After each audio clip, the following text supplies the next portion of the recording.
Hello दोस्तों, आज है 31 जुलाई और 31 जुलाई से जितने भी करंट अफेयर्स के इम्पोर्टेंट क्वेश्चंस हैं, आज इस वीडियो में हम वो सबको डिस्कस करेंगे। तो चलिए वीडियो को बिना टाइम वेस्ट किए शुरू करते हैं।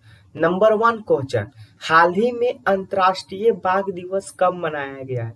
तो दोस्तों, हाल ही में है जो अंतर्राष्ट्रीय बाघ दिवस है, वह कब मनाया गया है? वह मनाया गया है 29 जुलाई को। आप याद रखिएगा, हाल ही में अंतर्राष्ट्रीय बाघ दिवस है वो 29 जुलाई को मनाया गया है। तो चलिए इसके बारे में और कुछ जानकारी जान लेते हैं। बाघ दिवस के तिथि पर क्यों मनाया जाता है? तो चलिए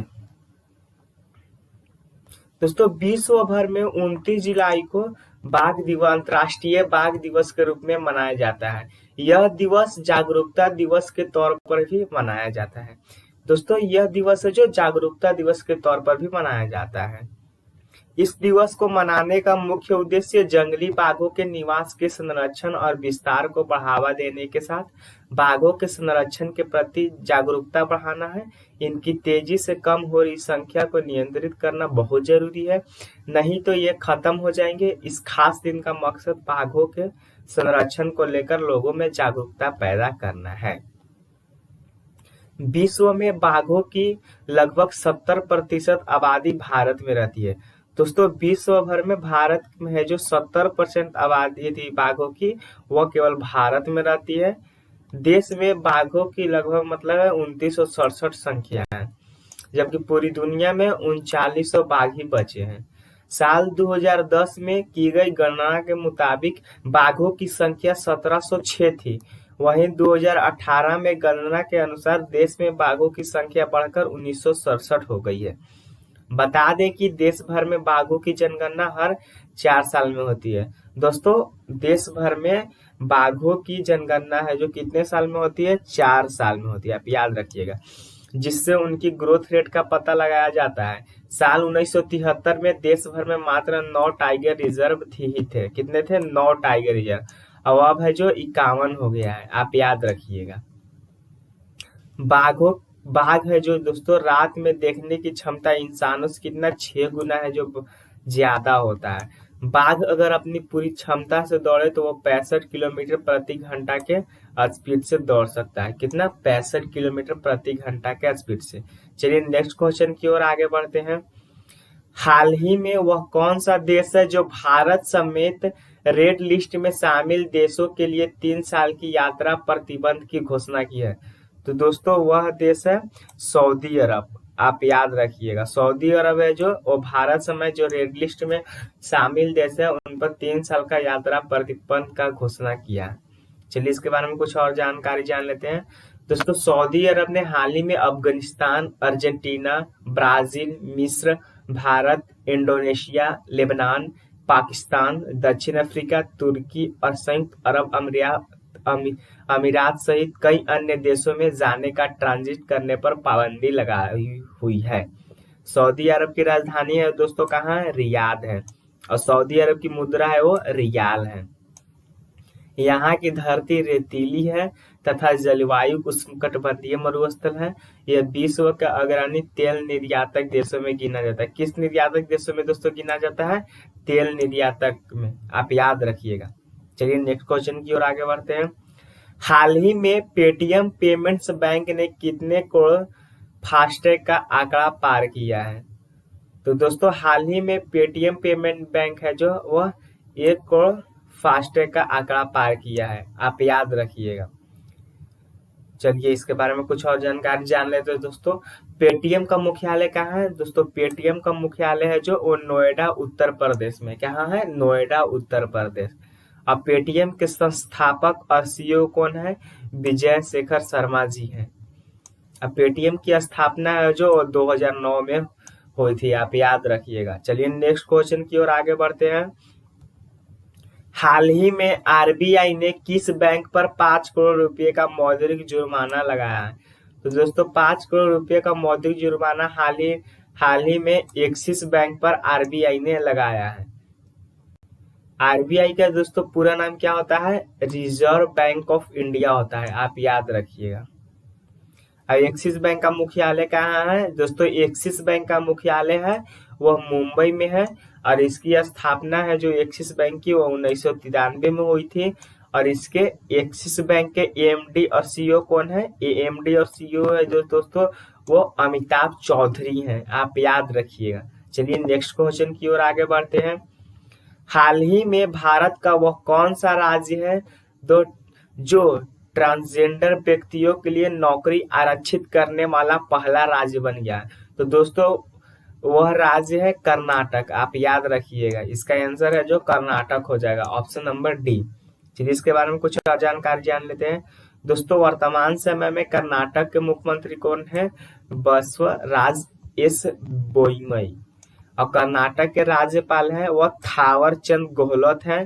और कर्नाटक का राजधानी है वो बेंगलोर है, आप याद रखिएगा। चलिए नेक्स्ट क्वेश्चन की ओर आगे बढ़ते हैं। हाल ही में भारत का वह कौन सा राज्य है जो किसानों के बच्चों के लिए छात्रवृत्ति कार्यक्रम की घोषणा की है? तो दोस्तों वह राज्य भारत का है कर्नाटक, आप याद रखिएगा। और दोस्तों कर्नाटक के नवीन नियुक्त मुख्यमंत्री बसवराज बोईमई ने 28 जुलाई 2021 को किसानों के बच्चों के लिए छात्रवृत्ति कार्यक्रम की घोषणा की है। किस कार्यक्रम की दोस्तों घोषणा की है? छात्रवृत्ति कार्यक्रम। इसका उद्देश्य किसानों के बच्चों के बीच उच्च शिक्षा को प्रोत्साहित करना और यह सुनिश्चित करना कि वे शिक्षा से वंचित ना हो। ठीक है दोस्तों, उन्होंने सामाजिक सुरक्षा योजना के तहत वरिष्ठ नागरिकों, विधवाओं और विकलांगों के लिए पेंशन में वृद्धि की भी घोषणा की है। दोस्तों और ऑप्शन के बारे में डिस्कस करते हैं। उत्तर प्रदेश का वर्तमान समय में मुख्यमंत्री कौन है? योगी आदित्यनाथ हैं। और पंजाब के हैं जो कैप्टन अमरिंदर सिंह हैं वर्तमान समय में। और बिहार के श्री नीतीश कुमार जी हैं। चलिए नेक्स्ट क्वेश्चन की ओर आगे बढ़ते हैं।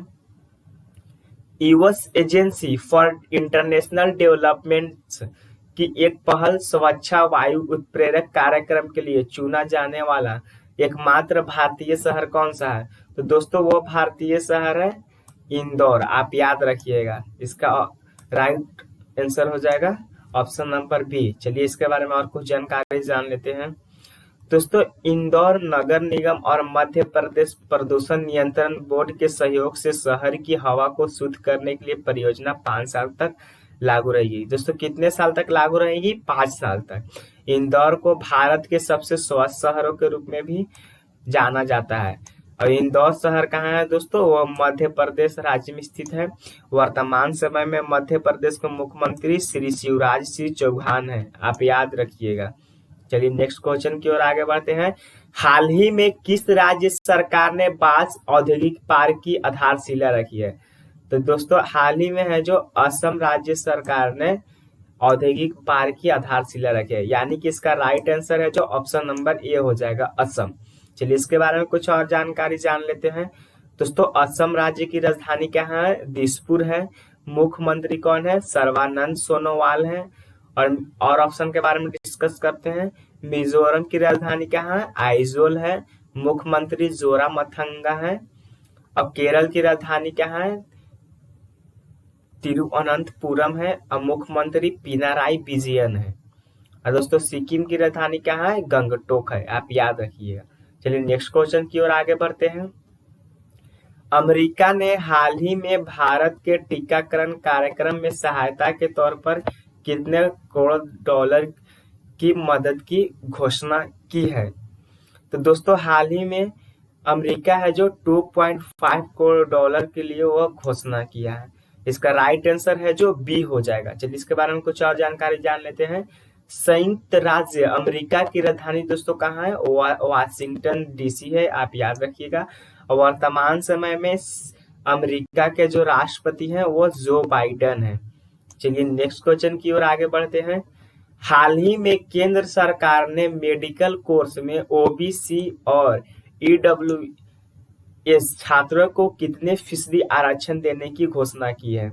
तो दोस्तों हाल ही में है जो केंद्र सरकार ने 27 और 10% यानी कि 27% ओबीसी को और ईडब्ल्यूएस को 10% आरक्षण देने की घोषणा की है, यानी कि 9 का जो राइट आंसर है ऑप्शन नंबर बी हो जाएगा, आप याद रखिएगा। चलिए इसके बारे में कुछ और जानकारी जान लेते हैं। मेडिकल एजुकेशन में अन्य पिछड़ा वर्ग यानी कि ओबीसी और आर्थिक रूप से पिछड़े वर्ग ईडब्ल्यूएस वर्ग को आरक्षण दिया जाएगा। ओबीसी को 27% और ईडब्ल्यूएस को 10% आरक्षण दिया जाएगा। यह फैसला 2021-22 के सेशन से लागू होगा। जो दोस्तों यह कब किस सेशन से लागू होगा? 2021-22 से। सरकार ने स्नातक और स्नातकोत्तर चिकित्सा और दंत चिकित्सा पाठ्यक्रम में के लिए अखिल भारतीय कोटा सीटों के लिए ओबीसी ईडब्ल्यूएस के आरक्षण की मंजूरी दी है। स्वास्थ्य और परिवार कल्याण मंत्रालय का कहना है कि इस फैसले से करीब 5550 विद्यार्थियों को लाभ मिलेगा। कितने विद्यार्थियों को लाभ मिलेगा दोस्तों? 5550। अब सरकार पिछड़े वर्ग और आर्थिक रूप से कमजोर वर्ग को आरक्षण देने की प्रतिबद्ध है। वर्तमान समय में भारत के केंद्रीय स्वास्थ्य मंत्री है जो वह मनसुख मंडाविया है, आप याद रखिएगा। चलिए नेक्स्ट क्वेश्चन की ओर आगे बढ़ते हैं। किस देश के राष्ट्रीय कला संग्रहालय में रखी भारत की तस्करी हुई? 14 मूल्यवान कलाकृतियों को वापस लौटाने पर सहमति बनी है। तो दोस्तों वह देश है कौन सा? वह है ऑस्ट्रेलिया। इसका राइट आंसर हो जाएगा ऑप्शन नंबर ए, आप याद रखिएगा। चलिए नेक्स्ट क्वेश्चन की ओर आगे बढ़ते हैं।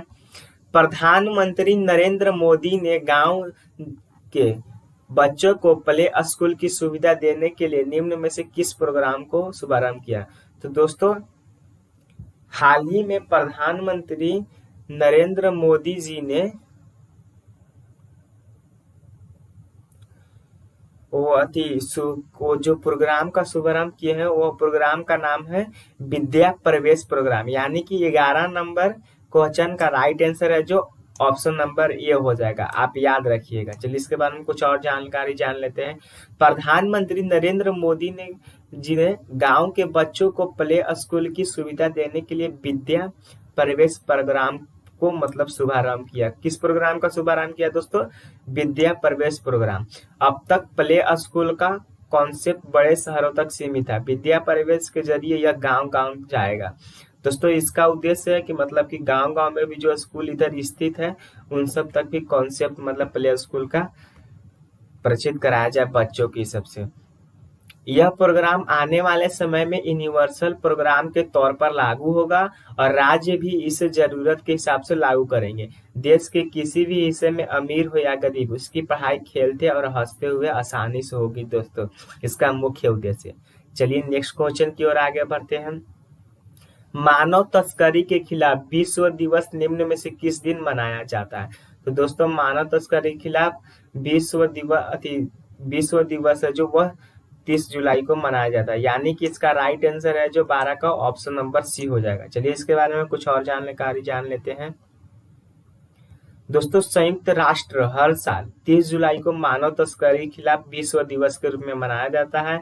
यह दिवस संयुक्त राष्ट्र महासभा द्वारा वर्ष 2013 में आरंभ किया गया था, जिसे वर्ष 2010 में एक उच्च स्तरीय बैठक के दौरान पारित किया गया था। दोस्तों मानव तस्करी के खिलाफ विश्व दिवस संयुक्त राष्ट्र द्वारा दुनिया भर में तस्करी का मुकाबला करने के लिए आयोजित किया जाता है, जो दुनिया भर में सरकारों को इस चिंता से निपटने के लिए समेकित और लगातार उपाय करने का आग्रह करता है।